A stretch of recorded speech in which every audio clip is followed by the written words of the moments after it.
day sa atin mga paps mga mams. Ilang araw tayong hindi nakapag-vlog dahil na nga sa kadahilan ng medyo naging busy yung business natin. So actually mga paps mga mams, aside sa pagba-vlog ko, meron din akong negosyong inaasikaso. So may cake business din ako mga paps mga mams. So ngayong araw na to, yung gagawin natin is mag-i-install tayo ng dual horn with stock horn. So either nasa sa inyo na po yun kung alin yung gagamitin nyo, using yung halo switch, yung halo switch, ewan ko kung paano yun pag-pronounce. So gagamitin natin itong mga paps mga mams, yung switch yung magiging basihan natin kung alin sa dalawang horn yung gagamitin natin, ito bang stock o yung dual horn. So para sa akin mga paps mga mams, napaka-convenient din ito kasi kapag nasa matao tayong lugar o di kaya sa highway, kinakailangan talaga natin gamitin natin yung horn. Yung sa akin is naka-install sa akin ngayon yung dual horn. So napaka-skandalosa din naman ng dual horn kapag gagamitin natin sa napakatahimik na lugar. So mas pipiliin kong gamitin itong stock horn natin kasi hindi naman siya masyadong ganun kalakas. So yung diagram na gagawin natin mga paps mga mams is ito, may diagram akong ginawa. So as you can see mga paps mga mams, dito tayo magsisimula sa stock horn na wire. So meron po yung dalawang wire, meron yung positive tsaka negative. So yung positive mga paps mga mams is ikakabit natin siya sa relay natin dito sa may 85 kasi ito yung positive side ng paglalagyan natin. Yung dito naman sa negative naman mga paps mga mams is ikakabit natin dito sa 86. Yung 87 tsaka 87A naman mga paps mga mams is i-connect natin siya dito sa green wire o sa common wire. Yan, green is common yung sa halo switch natin. So yan, yung 30 naman mga paps mga mams, as usual, ito talagang 30 is as always talaga itong nakakonekta dito sa positive pole ng battery natin. So lagyan natin ng fuse. So yun na nga, yung dito naman sa isang horn natin mga paps mga mams, yung sa stock horn, ito stock lang po ito na horn. So pagpasensya nila po yung drawing ko, yan na nga po, yung negative body ground, as always maghanap lang tayo ng good source na body ground. Yung positive naman ng stock horn natin is ikakabit natin dito sa blue. Yung blue natin is normally closed. So yan mga paps mga mams, dito natin ikakabit sa blue. Yung dito naman mga paps mga mams, pagsamahin lang natin yung dalawang negative ng dual horn natin, tapos ikabit natin sa body ground. Yung positive naman is ikakabit natin dito sa red tsaka white. So pagsamahin natin itong dalawang wire na to, yan ipapakita ko sa inyo yung halo switch. So yung red tsaka white, so pagsamahin natin itong dalawa, tapos i-connecta natin sa dito sa positive ng dual horn natin. So yung black naman, itong black is ikakabit din natin to sa body ground. Yan. So as you can see mga paps mga mams, napakadali lang talaga. So yung magiging challenge lang naman dito sa atin mga paps mga mams is kung paano natin ipapagapang yung wire. So yan nga. So let's start. So magsimula tayo sa mga gagamitin natin mga tools mga paps mga mams. So wire cutter, star screw, pangtanggal ng mga screw sa head cowling. Syempre halo switch, stock na horn. Kailangan din natin gumamit ng relay mga paps mga mams, either 4-pin or 5-pin relay. Yung sa akin is 5-pin relay, 30 amperes. Tapos electrical tape, yan. Tapos fuse, tsaka with fuse box mga paps mga mams. Ayan. So may kasama na po yung fuse sa loob. Either nasa sa inyo na rin po yan kung ilang amperes yung gagamitin, pero yung sa akin is yung gagamitin ko is 15 amperes. Tsaka a couple of wire. So let's start. So yun na nga mga paps mga mams, as you can see, nag-zoom in na lang ako para hindi tayo malito. So meron yung dalawang wire yung stock na wire natin, meron yung kulay orange tsaka green. So paano ba natin malalaman yung positive tsaka negative na part nito? So pamamagitan ng tester. So yung body ground, ikabit natin to, yung negative side yan. Tapos i-on natin yung motor natin. As you can see, umiilaw tong sa orange. So ito naman is wala. Ito yung negative. Yung positive side is itong orange, tsaka yung negative naman is itong green. So patayin lang natin yung ignition key. So as you can see mga paps mga mams, yan, tinanggal ko na po yung mga wire. So ito po is positive, ito naman po is negative. So actually mga paps mga mams, wala naman talagang polarity yung mga horn natin. Wala naman talaga yung positive tsaka negative. It depends na rin sa inyo kung paano nyo yan i-separate. So for example mga paps mga mams, ito, wait, try natin sa stock natin na horn. So as you can see mga paps mga mams, meron po tayong 12 volts na battery dito. So ipapakita ko po sa inyo, ito pong dito na side is positive, tsaka ito naman is negative. Ayaw mag-focus, ayan na naman. So yan, So you can see negative to dito, positive sa kabila. So yung sa atin is ipapakita lang natin na wala talagang polarity yung mga horn natin. Lagay natin dito sa negative. Yan. Pakita lang natin na maayos. Yan. Saka sa positive naman. So yun nga, tumunog. So pagpalit naman natin, yan. Pinagpalit na natin. Ganun pa rin. Tumutunog pa rin mga paps, mga ma'am. So therefore, wala talagang polarity yung mga horn natin. So either magkabilaan, either magkabaliktad. So nasa sa inyo na rin yan. So, sa paglalagyan naman ng relay mga paps, mga ma'am, napili kong ilagay yung relay dito. Kasi nga dito nakalagay yung relay ko sa alarm. Tsaka ito pa yung mga iba't ibang uri ng mga wire ng mga accessory lights ko. Yun na nga, dito ko nilagay kasi ito lang yung part na napaka-convenient paglagyan. Tsaka ito lang yung lugar na merong space. Kasi kung ilalagay ko pa siya doon sa ilalim, medyo magulo na yung magiging resulta. Tsaka para mas madali na rin makita. So, start. So, para hindi tayo malito mga paps, mga mams, yung una nating susundin is itong stock horn wire. So, yan po yung una nating pagbabasihan. So, yan mga paps, dudugtungan lang natin to ng wire kasi nga, as you can see, napaka-iksik. So, wala tayong, i-disregard na lang natin yung kulay. So, maglagay lang tayo ng palatandaan na ito yung positive ng horn natin.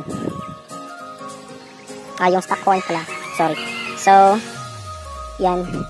Hindi tayo masyadong malito. Ginamitan ko na lang siya ng zoom. Kasi talagang medyo maraming wire na nakakabit. Yan. So, yan. Shoutout nga pala ako sa lahat ng mga nanonood dyan. Ayan, shoutout sa inyo. Sa mga bago nating mga subscriber, ayan, shoutout sa inyo mga paps. So, tansyahin lang natin mga paps, mga mams, kung gaano kahaba yung gagamitin nating wire. Kasi, as you can see, yan, zoom out lang natin. As you can see, galing dito, ipapagapang natin itong wire papunta dito. Pero sa ilalim natin siya ipapagapang para hindi masyadong madumi tignan. So, papunta dito kasi dito ko ilalagay yung fuse. Kasi meron na rin ako mga fuse na nakakabit dito, banda. So, medyo masikip. So, dito ko ilalagay yung, relay. Sorry, relay. Saka yung fuse doon rin sa may battery. Malapit sa baterya. Doon sa may upuan. So, as you can see mga paps, mga mams, tansahin lang natin. Dapat hindi rin tayo ma-short para hindi na tayo magdudugtong-dugtong pa ng mga wire. So, dito rin sa green mga paps, mga mams, pagdugtongin din natin. Yan. So, putulin natin yung excess. Tapos, lagyan ng electrical tape.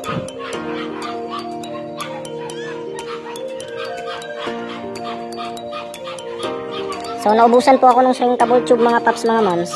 So, as you can see, ginagamit ko tong stock na electrical tape niya kasi mas maganda to kaysa dun sa nabibili natin sa mga hardware.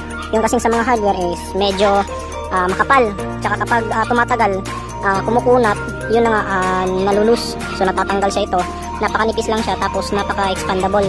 So, nag-expand siya through time. Yun naman is magandang sinyalis din yun. Napakanipis lang niya, na-expand siya, tapos mas madali siyang kumapit sa mga wire natin. So yan na nga mga paps, mga mams, nilagyan ko ng palatandaan yung negative side ng stock horn wire. So yung negative po mga paps, mga mams, is ikakabit po natin siya sa number 86 ng relay. So alin ba dito yung number 86? So as you can see, number 86 is itong kulay white dito sa relay natin. So yan na, pagdugtungin lang natin to. Tapos yung positive naman is 85. Yung 85 natin dito sa relay is itong kulay green. So, yun na nga, negative, number 86. Yan, balatan lang natin to. So, as you can see, babalatan natin. I-connecta natin dito. So, yun. Magkakonekta na. I-secure lang natin ng electrical tape. So, yun na nga mga paps, na-secure na natin. Na-connecta na natin yung green wire, yung number 85. Positive, I think yun na nga, number 85 yung positive. Yeah, tama ako. Yung negative naman is itong white, number 86 sa relay natin. So yung susunod naman mga paps, mga mams, is number 30. So magpapagapang tayo ng wire mula sa battery, yung positive side. Lagyan natin ng fuse. Ito na nga mga chong, yan mga paps, mga mams. So naikabit na natin yung fuse. So ito po yung konektado sa fuse na wire. So puputulin natin to, tapos ipo-connecta natin siya sa number 30. So yung ginawa ko po mga paps, mga mams, nagpagapang ako ng wire na dito yan. So galing po dito yan. Hindi ko pa po nilagay for safety precaution mga paps, mga mams. So tinanggal ko po muna. So So yan po. So pinabit ko siya dito. Tapos mamaya lalagyan na natin ito ng fuse. So pinagapang ko siya dito sa itaas. Tapos lumabas siya dito. Yan. So puputulin natin tapos ikakabit natin sa number 30. So as you can see mga paps mga mams, yung natitirang wire na lang is yung 87 tsaka 87A. So pagsasamahin lang natin itong dalawang wire na to. Tapos i-connect natin siya sa, tingnan lang natin yung diagram. Yung 87 tsaka 87A, itong dalawa, yan po. So i-connect natin siya sa kulay green o sa common ng halo switch natin. So matagal-tagal ko rin itong pinag-isipan mga paps mga mams. Para sa akin, depende na rin yan sa inyo kung saan nyo talaga ilalagay yung halo switch. Yung halo switch o kung paano ba yung tamang pronunciation yan. So ito mga paps mga mams, para sa akin mas napaka-convenient talaga kapag ilalagay natin to dito malapit sa batok ng motor natin. Ito yung tinatawag nating batok dito dito na part. So yun na nga, it depends sa inyo kung magbubutas ba kayo dito, kasi marami na rin ako nakita mga paps mga mams na mga Raider 150, nagbutas din sila dito o di kaya dito. Depends na rin sa inyo. Yung iba talaga dito talaga nila nilalagay yung halo switch dito sa batok. So as you can see, papakita ko sa inyo yung dati kong pinaglagyan ng halo switch ko. So yan, as you can see mga paps mga mams, itong halo switch na to is konektado po to sa accessory lights ko, yung mga blue tsaka white na lights na umiilaw kapag gabi. So ayan na nga, dito ko siya nilagay. Kaso nga lang, so napakahabang wire yung gagamitin natin sa pagpapagapang papunta doon sa relay kapag dito natin siya ilalagay sa kabila. Yun rin yung concern ko mga paps mga mams, kapag nilagay natin siya dito, yung concern ko is baka merong problema sa ilalim. Kasi yan, ewan ko kung makikita nyo ba. So konting space lang talaga yung natitira. So talagang tatama siya dito sa head cowling. So parang hindi rin convenient. Katulad din ng nangyari dito sa akin, hindi maganda yung pagkakalagay ko kasi nga tumatama siya. Kasi hindi lang naman ito yung nilagay kong switch. Ito rin mga paps mga mams, you can see yan. Ito po yung manual na safety switch ko po sa motor. Nung hindi pa ako nagkakabit ng alarm. So kill switch din po yan. Yun na nga, napagdesisyonan ko ng mga paps mga mams na dun ko na lang siya ilalagay sa may batok ng motor. Para hindi na tayo magpapagapang ng napakahabang wire. So it depends na rin sa inyo mga paps mga mams. If you will take the risk, kung ayaw nyo magbutas, maghanap na lang kayo ng ibang mapaglalagyan ng halo switch. So let's do this. So yan mga chong, mga paps mga mams, I decided mga paps mga mams na dito ko ilalagay yung wire natin. So meron lang po tayong naging konting problema. Yung sa akin mga paps mga mams, itong horn natin is, as you can see, maganda naman yung tunog niya, pero nga, yun nga yung kaso, kapag masyado siyang nahihigpitan, hindi na siya masyadong nagkakaroon ng vibration para tumunog. Tignan natin. Kapag medyo maluwag yung bolt dito sa likuran, lagyan lang natin siya ng mga socket. Ayan. So, test lang natin. So, yung magiging tunog niya, you can see, yan, hindi yan mahigpit mga paps mga mamsa. So narinig nyo, yun yung magiging tunog niya. Yan. Yung kapag hinigpitan naman natin mga paps mga mams, yung problema kasi is hindi kapag hindi masyadong mahigpit, madaling malalaglag. So kapag hihigpitan natin, yung tamang-tama lang, huwag yung masyadong mahigpit. So kapag pinatunog natin, hindi na siya gaanong nagkakaroon ng free play para mag-vibrate. So yun yung nagiging problema. So meron akong isang horn dito, yung stock talaga niya, ito sa dati ko to motor. So ito, stock horn din to ng Suzuki na Raider na 150. So yung sa kanya is nakakabit na talaga dito. Yung gagawin na lang natin is ipapalit natin siya dito. So tatanggalin natin to. So ito na lang yung gagamitin natin. Pero magkaiba talaga sila ng tunog mga paps mga mams. Yun lang yung convenient talaga na gamitin is itong isa, hindi ito, kasi mukhang matatagalan pa tayo nito Dito ako nagka-problema, yung vibration talagang hindi nagti-take place. So yung bracket rin kasi medyo makapal yung bracket, kaya hindi nagkakaroon ng free play. So kapag manipis din naman yung bracket mga paps mga mams, as you can see, madali din siyang masisira. Yung ginamit ko kasi is medyo makapal-kapal para magkaroon naman siya ng play. Pero kung sa tingin nyo mga paps mga mams, ano kaya yung magiging solusyon sa problemang ito? Dapat ba akong gumamit ng mas manipis na bracket? katulad ng mga nakakabit dito. Kasi yung nakakabit dito mga paps mga mams na bracket is ginamit ko rin sa ibang motor. So yun yung naging issue. Wala kasi ako mahanap ng ibang bracket. So ginamitan ko siya ng yung isa. So gagawa lang tayo ng solution. Mams, yung naging problema lang talaga is yung bracket. So gumawa ako, nagfabricate ako ng bracket, gumamit ako ng grinder, tapos naghanap ako ng piece of metal. So yung naging solution ko lang is yung bracket talaga. Yung isa kasing bracket is napakakapal. Yan, napakakapal compare mo dito. So yan, napaka-flex nga. So i-observe ko lang to mga paps mga mams if magtatagal ba to kasi nga medyo manipis. So it depends na rin sa inyo. So yung sa akin is ginawan ko lang siya ng paraan para talaga mag-work kasi sayang din naman kulay black. Saka compare mo dito sa isang horn ko, yan medyo pinakalawang na nga. So yung naging solution ko lang is gumawa ako, nag-fabricate ako ng ibang bracket. So proceed na tayo sa wiring. Tapos naman natin dito sa diagram natin mga paps mga mams. Ayan, medyo madilim na kasi gumagabi na. So yung bibilisan na natin to, yung red ng halo switch natin is ito nga positive tsaka white pag samahin natin. So yung gagawin natin is i-combine natin tong dalawa. So normally open. So yan. So pinagsama na natin to, i-connect natin to sa dual horn, sa positive side ng dual horn natin.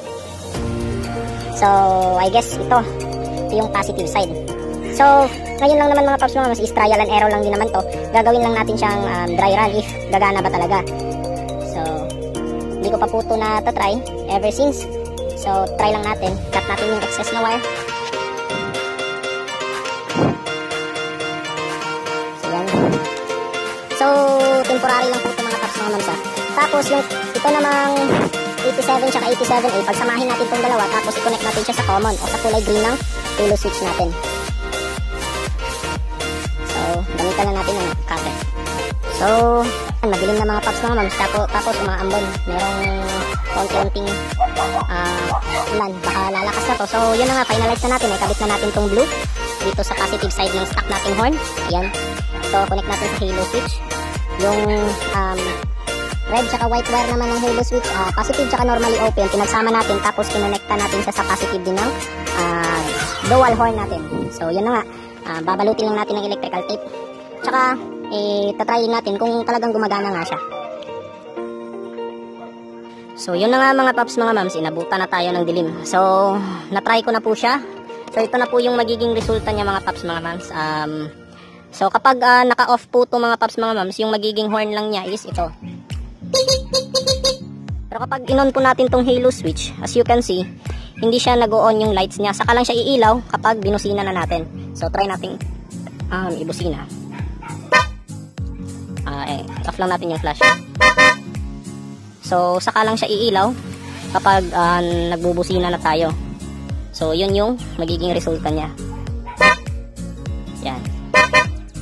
So, as you can see, ikabit na natin. So, yung pagkakabit lang natin ito, ipapakita ko na lang sa inyo mamaya yung final na magiging itsura. So, mga paps, mga moms, as you can see, tapos na natin ikabit lahat. So, yan, naligpit na natin yung mga wire. So, gagamitan ko pa to ng zip tie para talaga walang makalabas na wire. So, as you can see, ayan, tanggalin na natin. Yan. Tapos na lahat. So, yan. Pasensya na mga paps, mga moms, lagay lang natin tong stand sa tamang paglalagyan. So, naka-on na po yun mga paps, mga mams. Gamitin lang natin tong horn natin. So, kapag naka-on po yung dito mga paps, mga mams, yung itong halo switch o hollow switch. Yan, pinindot na natin. Naka-on na siya. So, kapag na-i-press natin tong dito mga paps, mga mams. So, iilaw yung halo switch. As you can see. Yan. So, ganun yung magiging result. So, that would be all mga paps, mga mams. I hope meron ako na ibahagi sa inyong kaunting kaalaman. Abangan yung mga next vlog natin. So, there would be more. Tsaka, hindi ko na ito papatagalin pa kasi mukhang mahaba-haba na. Ginabi na tayo. So, time check. It's already 6. So, maraming salamat sa pagsuporta sa channel ko mga paps, mga mams. I hope patuloy nyo pa rin akong suportahan. Please don't forget to like and subscribe to my channel. Ride safe, stay safe, you know the drill. Peace out.